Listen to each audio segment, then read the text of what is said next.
Hello everyone and welcome to the final show of the week here on the GSMC Fantasy Sports Podcast, brought to you as always by the GSMC Sports Network. My name is Christopher Shepard. Thank you all for tuning in. Happy Friday to you all. And to conclude this week's edition of shows, we always do our stardom sit-em segments and then transition to some big games this weekend in terms of fantasy implications. And then, of course, towards the end, talk a little bit more about Sunday Night Football and that bizarre match between the Bengals and Chargers in terms of fantasy advice, specifically who to start and who to sit there. It should be a very fun week-ending show. But before we get into any of all that good stuff, I do want to remind you that if you want to view more content such as this across more platforms, whether it be our website, on TikTok, things of that nature, consider liking, following, and subscribing to the show and the network wherever you may be able to find us. However, if you do want to interact with this show and others more directly around the network, consider making yourselves available to the Super Chat, Super Thanks, and Super Stickers features here on YouTube. They're a great way to contribute and interact with the show. You can do three things. Go to our website, gsmcpodcast.net, leave a tip or donation there, or you can do it through YouTube by pressing the $ in the chat box in your comments section, or if you just feel like leaving any burning questions, comments, or concerns that you have throughout the show. And that way is the last way to go about contributing, and I'll be able to read them on screen. It's perhaps the most fun way you can contribute as well, because I love hearing your guys' opinions on things, especially certain segments I like trying out week in, week out. But without further ado, let's jump right into today's show. Should be a good one, starting off with our first segment of the day. Speaking of starts and sits, starting off as always with my favorite starts of the week. And what that means is, throughout the week, I've compiled lists of each position in terms of who I believe could be viable options to start. Maybe some long shots get thrown in there. I then, at the end of the week, right now, start talking about which of them at each position are the best starts, in my humble opinion, for you this week. It's a great way to get you prepared at the last minute for Sunday's games. But, as always, let me know what you think about them in the comments, because I love doing this. It's a fun little exercise to get you ready for the weekend. And so, without further ado, let's jump right into it. Starting off, as always, with the QB position, and this one is very bizarre. You might be a little bit skeptical about this guy, especially in the fantasy football world, but I think in terms of matchups, you can't get any better than this, and he's coming into this week after a very down week last week in prime time against Miami. So, I'm going to say the best start of the week at the QB position for me is Matthew Stafford. Now, I know what you're thinking. Matthew Stafford has never been a likable quarterback, at least in fantasy football terms. He is one of those guys who, in the league in real life, has been very consistent year in, year out, even into his late 30s, where he is now. But he's never really had the stats translate to a fantasy landscape. And so no one's really ever been that hyped about him from a fantasy perspective. However, there are certain matchups where you get a Matthew Stafford that can produce for you at a consistent level, and this game I'm looking at in this week's lineup, it's one of the worst games of the week, where they're heading into Foxborough to take on New England, who, mind you, have steadily improved on the defensive side of the football, but this, like I said, is a Rams team that's kind of pissed off right now. They did not live up to their standards against Miami at home. They looked abysmal on offense, even with Cooper Kupp and Puka Nacua. And it was not what people expected to see from them, considering the fact that this was their second game with a fully healthy offense. However, what I was impressed with was in those short moments where Matthew Stafford looked himself. He was making some of the most impressive throws of any quarterback we've seen all season. So we know that Matthew Stafford isn't necessarily the problem, right? And now, going up against a Patriots team that's still feisty, but not necessarily that competitive, I think that Matthew Stafford has an opportunity to have one of those games where you can't ignore from a fantasy perspective, and most importantly, from a matchups perspective.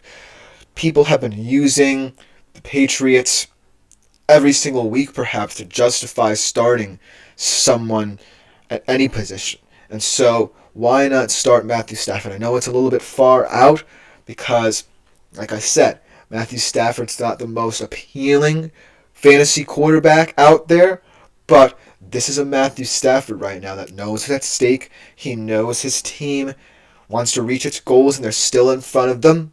And so, week in, week out, look for him to continue to steadily improve, with this week being the benchmark and springboard for future success for him this season. So that's why I think at the QB position you can't go wrong with Matthew Stafford, no matter how weird and awkward it may seem. Then the running back position, another kind of underrated guy in a very tough physical matchup for him. How about James Cook on my personal fantasy team? A guy who I've had kind of be patient with. He's had his peaks and valleys this season, a lot of stellar performances, a lot of unnoteworthy performances as well, where he's not necessarily been the guy you want him to be. But I feel like in this very pivotal AFC matchup, a matchup that we've seen so many times before, James Cook will be of huge importance here, because I feel like in order to attack that Chiefs defense, we either have to do one of two things.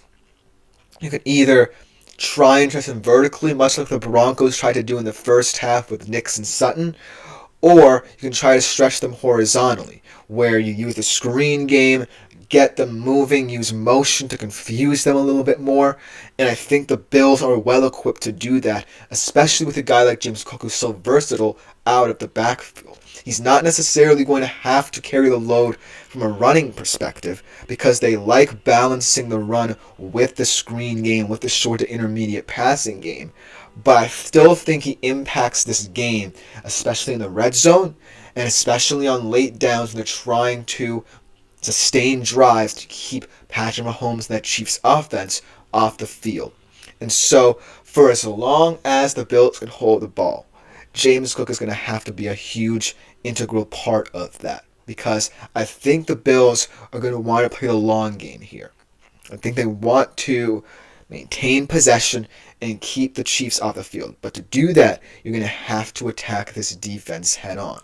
And I think the best way to do it for the Bills is to, like I said, try some horizontally continue doing what you're doing in the short passing game, because that's where the Bills thrive, and James Cook can thrive as a very solid running and receiving back. So look for him to have a huge day in a huge matchup for the Bills. Then the wide receiver position, kind of messed this one up a little bit, because yesterday was Terry McLaurin who was going to pick now, but I'm thinking of who I potentially pick as a switch option, and I'm looking at, some of the bigger matchups this week, like Ravens, Steelers, a lot of exciting receivers here. I think about Chiefs, Bills. What could, DeAndre Hopkins and Amari Cooper do for these respective teams? But then I look at Seahawks 49ers. This is an interesting game for both wide receiver cores. For Seattle, I've talked about them all week. DK Metcalf is finally back, so he brings a different dimension to this team now. And you still have Tyler Lockett and JSN, who's coming off a career game against LA 2 weeks ago. And Tyler Lockett's just one of the most reliable receivers in the league. And then on the 49ers side of things, you also have a wealth of talent at your disposal. And the two players that I think are going to be key in this game are JSN, whether or not he can maintain that solid performance that he had 2 weeks ago against a very physical divisional opponent yet again. And then on the 49ers side of things, Jawan Jennings. I was completely wrong about Terry McLaurin. I actually did not watch most of this game last night, but apparently he did not have a good one. So in his stead, I'm going to be talking about two more understated wide receivers who I think can grow into the final weeks of the season for their respective teams. And look at the NFC West. This is a division rife with talent, especially from a fantasy perspective. You can go down all of these rosters and just look at their incredible depth. from Arizona down to Seattle and last, every single team has some sort of fantasy upside to it. So this Seattle 49ers game should be very appealing to fantasy football managers everywhere.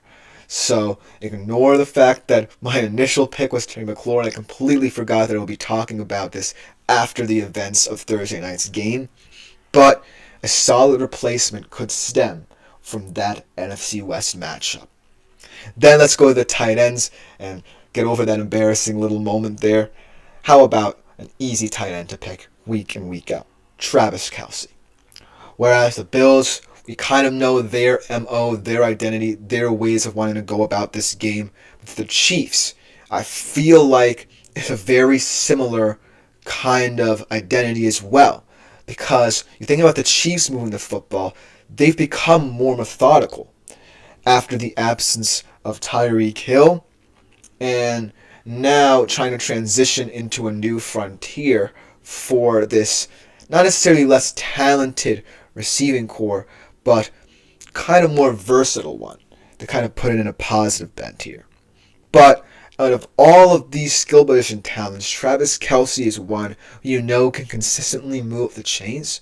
And as a tight end, your main job being to either block for others or exploit certain coverages, there's no one better at doing that in big moments, in big games for that matter, than Travis Kelce. This game is meant for him. And so you may like other appealing options, maybe younger options out there as well, guys that I mentioned perhaps in my tight end rankings this week. But I still think, for what it's worth, Travis Kelce you can't go wrong with, even though this is the toughest matchups the Chiefs will have this season, potentially outside of, say, the Texans and Steelers coming up down the road. This is the matchup, and Travis Kelce has to be the guy for the Chiefs to stay in this game long enough they feel they can win it towards the end. So look for Travis Kelce to be a huge X factor of the tight end position this week. And last but not least, the defense.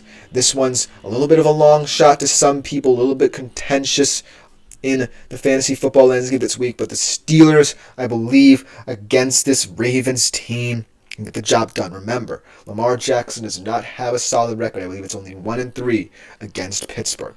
This may seem like a different Ravens offense with the addition of Derrick Henry, but I still think there's no defense more well-rounded and, most importantly, well-equipped up front to handle both of these guys. If you know Lamar can be better downfield in the passing game and try and hurt that secondary, which I believe is perhaps the weakest part of this defense, then they might have a shot at, getting some big explosive plays in this team. But the Steelers up front are just too savvy, too physical, too fearsome for me to think that they can sustain drives with either a Lamar design run or Derrick Henry trying to wear them down. Because Derrick Henry, I feel like, grows into games at this point in his career, and the Steelers won't allow you to do that. So that's why I feel like, even though it's not necessarily the best of matchups for the Steelers defense, they have the physicality on the front end that can compensate for the back end, because I'm not necessarily threatened, in my opinion, by Lamar's passing attack as much as I am worried about him creating out of structure with his speed. So if you can contain his speed, you can contain this offense, most likely. And I think the Steelers can do that. Let me know what you think in the comments. Coming up next, though, we have to transition from starts to sits. Which guys do I think you should leave on the bench this week? We'll be right back after this short break. I feel like I'm losing my mind. Is everybody in the world blind? Please, Lord, give me a sign.